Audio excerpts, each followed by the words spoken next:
김민석 후보자 자녀 중에 아들이 하나 있습니다. 고등학교 시절에 표절 예방하자라는 그런 교내 동아리를 만들었답니다.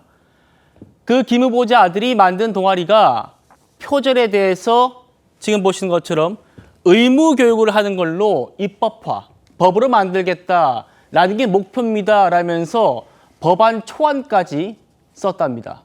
보여주시죠. 고3 때입니다. 고3 때. 아들이 고3 때인 2023년 11월에 실제로 국회에서 법안이 발의가 됩니다. 한 민주당 의원이 대표 발의했고요.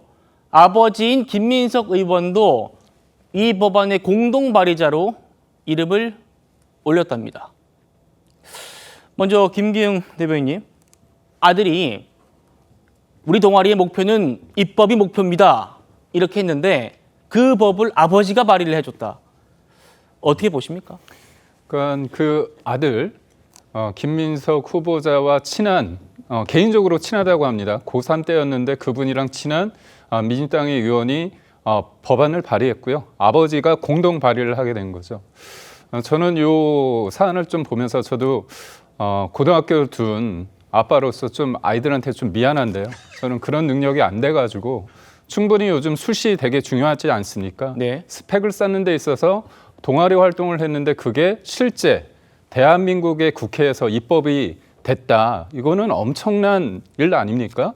그렇다면 제3자가 봤을 때는 뭐냐면 야, 너가 대한민국의 어떤 법을 만드는 데 있어서 입법 과정에 있어서 너가 일조를 했다. 너의 생각이 대단하구나. 그런 생각을 할 수 있어요. 저는 만약에 제3자가 어떤 보통의 학생이 본인의 창의적인 생각을 가지고 동아리에서 그런 아이디어를 통해서 국회의원을 찾아가서 그렇게 했다면 문제가 없을 겁니다. 그렇지만 그게 아닌 거잖아요. 결국은 아버지와 친한, 그러니까 본인도 친하다고는 하지만 그런 국회의원의 도움을 받았고 결국 그 고3 일반인이 아니라 김민석 후보자의 자제분이 아버지는 또 그거에 대해서 공동 발의까지 한 거 아닙니까? 그럼 결국 대한민국의 어떤 입법이라는 게 대한민국 국회가 결국은 정치인 아들의 입시 스펙을 쌓는 곳으로 뭔가 전락한 게 아닌가 그런 생각을 할 수밖에 없고요.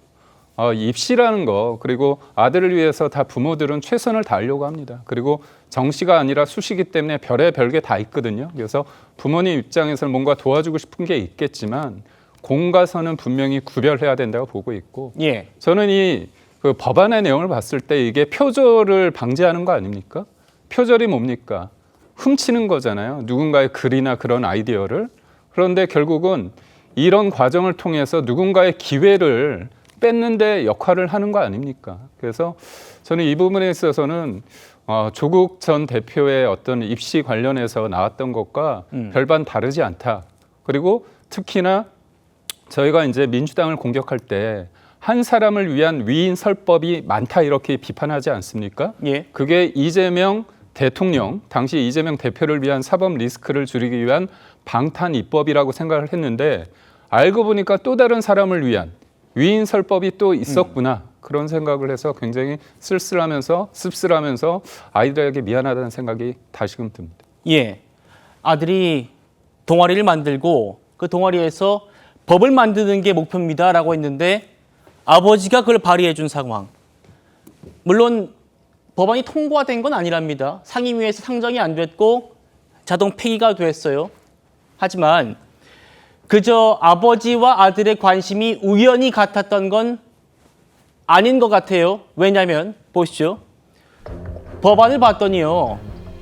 김민석 후보자 아들 김군의 동아리 홈페이지에 올라와 있는 초안 내용, 입법 초안 내용과 국회에 발의된 실제 법안이 일부 문구만 제외하고는 거의 일치를 했답니다. 오늘 우리 민주당 최인호 의원님 처음 나오셨는데요. 같이 보시죠. 다음이요. 이 법안을 대표 발의한 의원이 인정을 합니다. 이 법안 내가 김민석 후보자 아들과 아주 개인적으로 가깝긴 해요. 그리고 김민석 후보자 아들에게서 직접 전화가 와서 얘기를 하길래 내가 큰 틀에서 동의해가지고 내가 대표 발의한 겁니다.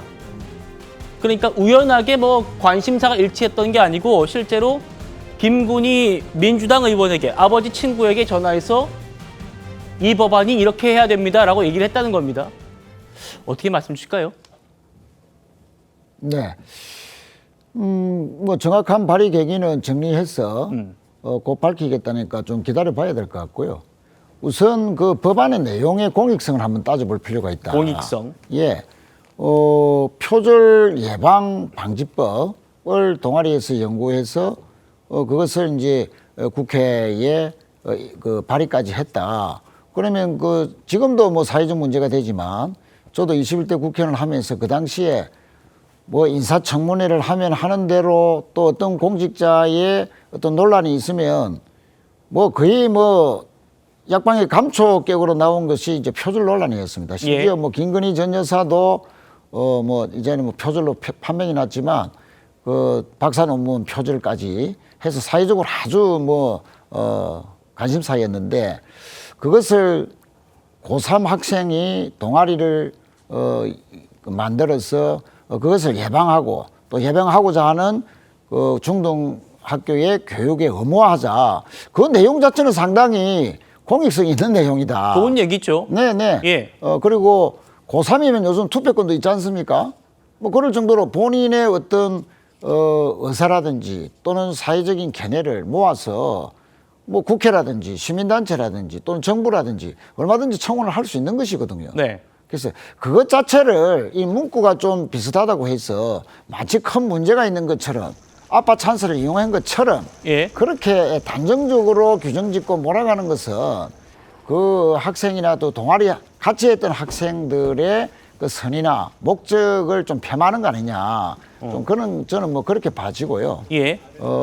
앞으로 이제 청문회에서도 이 부분에 대해서 소상하게 밝히겠다니까 뭐 청문회 전이라도 뭐 이 부분은 그 정당성이 있는 만큼 책임 있는 뭐 해명이 나오리라 보고요. 실제 그 대학에 가보면은 법대는 모의 법정을 열지 않습니까? 늘 대학생들이 2, 3학년 때 되면 동아리 만들어서 예비 법조인으로서 그 어떤 사회적으로 이슈가 되고 있는 법정을 그대로 해서 하고 또 정치외교학과는 모의 국회를 열어서 뭐 예를 들면 탄핵을 주제로 해서 탄핵이 맞느냐 틀리느냐 서로 여야가 되어서 공방하고 뭐 그렇게 하듯이 예. 요즘 고3이면 저 정도의 그 입법을 위한 뭐 그런 그 초보적인 활동들 그러나 그것이 제도적으로 이렇게 하는 노력들 이 자체까지 좀 너무나 근본적으로 매도하는 것은 좀 곤란하다 좀 그렇게 생각합니다. 예.